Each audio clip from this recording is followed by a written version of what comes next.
آج کل ایک لبرل طبقہ جناب پروفیسر غامدی صاحب جیسا، وہ طبقہ بجائے زمانے کو چینج کرنے کے اسلام کو زمانے کے حساب سے چینج کر رہا ہے. ابھی ان کے داماد کا ایک نیا کلپ آیا قادیانیوں سے متعلق. قادیانیوں نے قربانی کی. پاکستان میں لا ہے کہ قادیانی اسلامی شاعر کا استعمال نہیں کر سکتے، کیونکہ اس سے قادیانیت اور اسلام آپس میں مکس ہو جائے گا. ایک غیر مسلم کو کیا پتا چلے گا قادیانی کون ہے مسلم کون ہے؟ ہم نے اپنے مذہب کو بچانا ہے.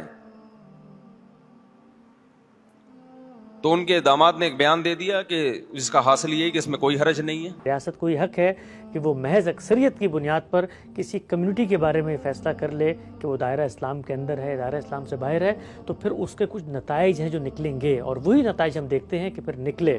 تو ہمارے ہاں جو سب سے بڑا مسئلہ ہوا، ہماری سوسائٹی نے اس چیز کو ایکسیپٹ کر لیا کہ یہ ریاست کا حق ہے.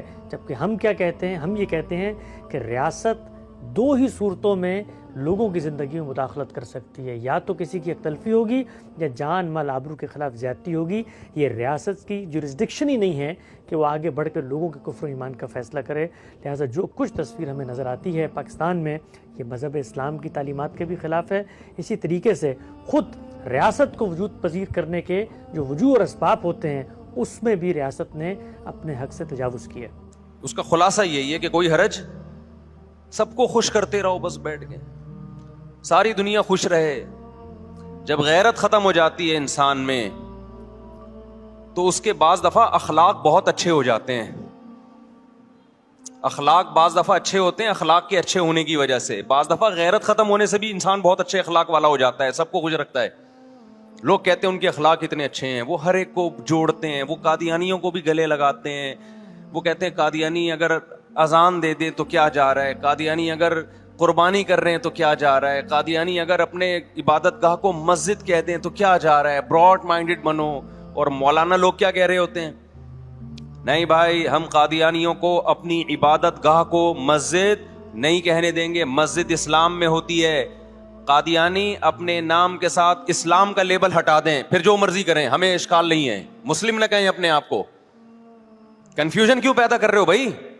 ایک جھوٹے نبی کو تم نے ہمارے پیغمبر کے کھاتے میں ڈال دیا. ایک جھوٹے نبی کو، جس کی کتابوں سے ثابت ہوتا ہے کہ نبی ہونا تو دور کی بات، وہ ایک شریف انسان نہیں تھا. اس کی نسبت کر دی محمد صلی اللہ علیہ وسلم کی طرف کہ اس کے ذلی نبی ہیں، معاذ اللہ، نبی کے نائب نبی ہیں. اتنا بڑا جرم کر دیا تو ہم آپ کو جینے کا حق بھی دیتے ہیں، رہنے کا حق بھی دیتے ہیں، لیکن ہم کہتے ہیں کہ آپ نے کوئی ایسا کام نہیں کرنا کہ آپ میں اور اسلام میں فرق ختم ہو جائے.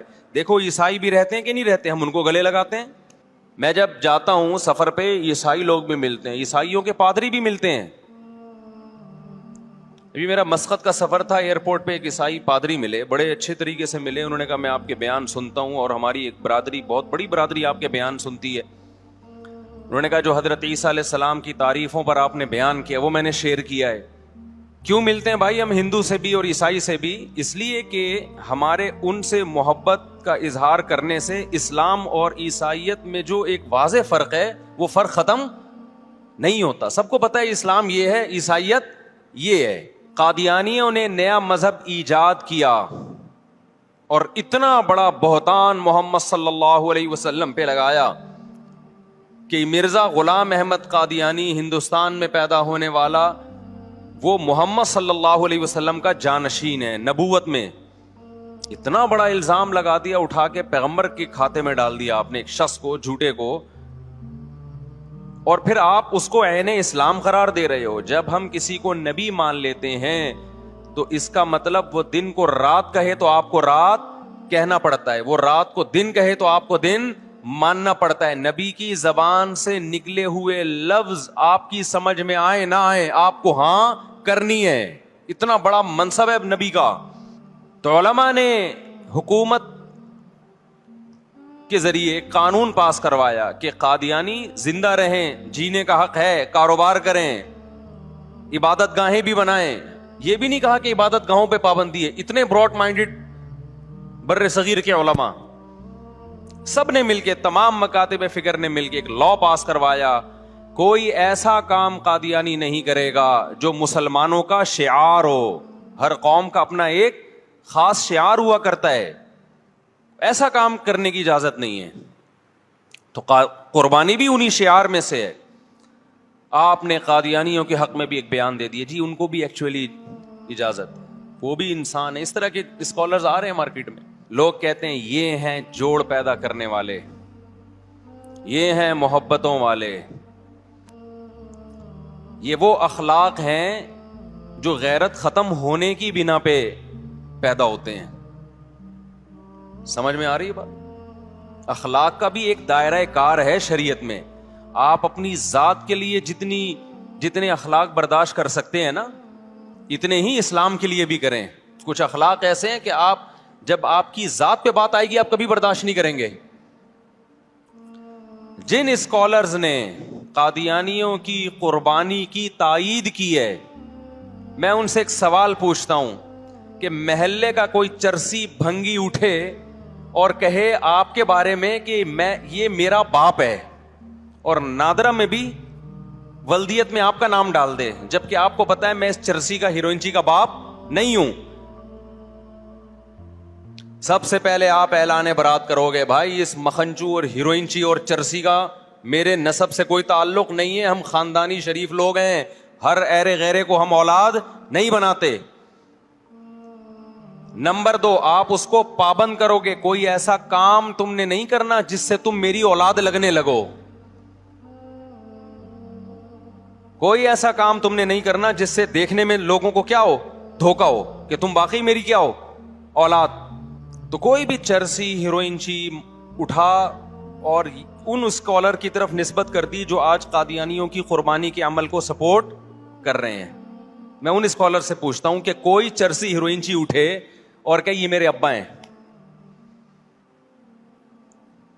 آپ کہو گے بھائی نہ آپ کو یہ دعویٰ کرنے کی اجازت اور نہ آپ کو دیکھنے میں ایسا لگنے کی اجازت کہ آپ دیکھنے والوں کی نظر میں میرے بیٹے لگیں, اس پہ بھی آپ پہ پابندی ہے. نہیں کیا میں محلے کے بدماشوں سے پٹواؤں گا تمہیں.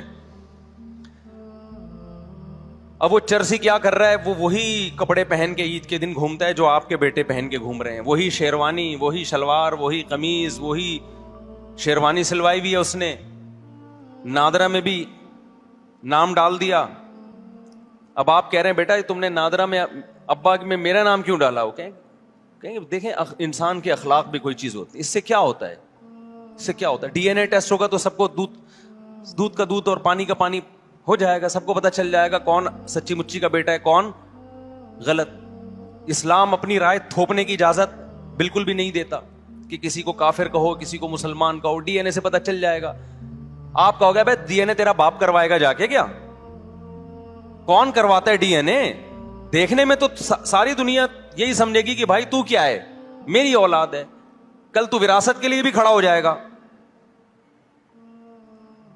اور چلو کوئی شریف انسان کوئی سچا ہوتا نا تو آدمی کہتا ہے چلو میرا والا لگ رہا ہے, یہ لگ رہا ہے, چلو ایک بچہ تو ایسا ہوا جو دیکھنے میں اچھا لگ رہا ہے, ایک تو ایسا ہوا نا, چلو میرا نہیں ہے لیکن اس کو اپنے, کیونکہ اپنے والے اس کام کے نہیں, اس قابل نہیں ہے کہ وہ ان کی اپنی طرف نسبت کروں. ہم قادیانیوں سے کہتے ہیں کہ محمد صلی اللہ علیہ وسلم کی طرف تم نے ایک جھوٹے آدمی کی نسبت کر دی, اب تمہاری مسجد کا نام بھی مسجد ہو, تم بقرعید کی طرح قربانی بھی ہماری طرح کرو, حج بھی ہماری طرح کرو, تو سچے اور جھوٹے میں فرق غیر مسلم کے لیے ختم ہو جائے گا. غیر مسلم یہی سمجھے گا یہ بھی مسلم ہے, اس کی ہم قادیانیوں کو کسی قیمت پہ اجازت نہیں دیں گے, کچھ بھی ناممکن ہے یہ. تو ہم قادیانیوں کے قائل ہیں کہ بھائی ان کو بھی جینے کا حق ہے, رہنے دو, لیکن وہ اپنے عبادت گاہ کو مسجد کہنا شروع کر دیں, وہ بقرعید میں ہماری طرح قربانیاں کرنا شروع کر دیں, ان کو حج عمرے کے ویزے ملنا شروع ہو جائیں, اس کی ہم قطعاً اجازت نہیں دیں گے, کیونکہ اس سے دیکھنے میں وہ محمد صلی اللہ علیہ وسلم کے امتی لگتے ہیں. ہم کہتے ہیں ایسا کوئی کام آپ نے نہیں کرنا جس سے دیکھنے میں آپ نبی صلی اللہ علیہ وسلم کے امتی لگیں. جیسے ہم غیر شخص کو اپنی طرف نسبت نہیں کر سکتے, اولاد کی باپ نہیں کہہ سکتا میں, تو پیغمبر کی طرف بھی غیر امتی کی ہم نسبت امت والی نہیں کر سکتے.